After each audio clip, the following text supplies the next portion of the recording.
Bonjour tout le monde, je suis ravie de vous rencontrer ici et de pouvoir vous expliquer plus en détail notre point de vue en ce qui concerne l'asile et la migration.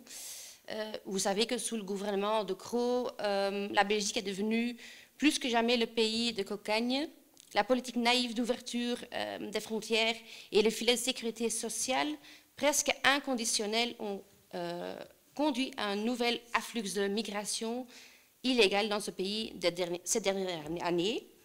Les partis de gauche et la Belgique francophone bloquent toute réforme nécessaire dans la bonne direction et ça a abouti à une crise d'accueil que le gouvernement n'arrive pas à résoudre. 3800 demandeurs d'asile sont toujours dans la rue. La Belgique et Fait d'asile ont été condamnés plus que 9000 fois à des astreintes qui s'élèvent à des millions d'euros. L'arriéré au commissariat général aux apatrides et réfugiés n'a jamais été aussi élevé. 34 000 personnes attendent toujours une décision sur leur demande d'asile. Et pour aggraver les choses, le taux de retour ont été réduits de moitié. Donc le retour est complètement bloqué malgré les investissements supplémentaires de dizaines de millions d'euros.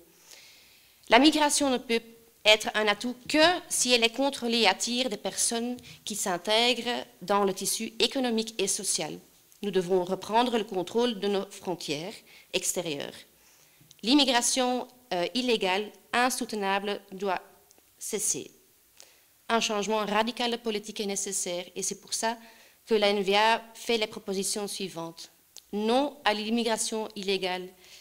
Au niveau européen, un changement de paradigme est nécessaire, une réforme fondamentale du pacte européen. On plaide pour l'externalisation de la procédure d'asile. Quiconque arrive ici illégalement perdra toute possibilité de séjour légal par la suite. Ceux qui veulent demander l'asile pourront le faire en dehors de l'Europe, dans des centres de demande dans les pays tiers. Ceux qui veulent... les véritables réfugiés seront réinstallés ici et accompagnés sur base d'un quota annuel déterminé par le Parlement. On propose aussi un gel de l'asile pendant au moins 10 ans si l'Europe ne change pas de politique. Ces dernières années, sous le gouvernement Vivaldi, la Belgique a accueilli 3 fois plus de demandeurs d'asile que ce qu'on peut entendre d'un pays de cette taille en Europe. Si le changement de paradigme envisagé n'intervient pas, nous contribuerons uniquement de manière financière au cours des 10 prochaines années par le biais des sommes convenues au niveau européen. On veut la protection de notre système social.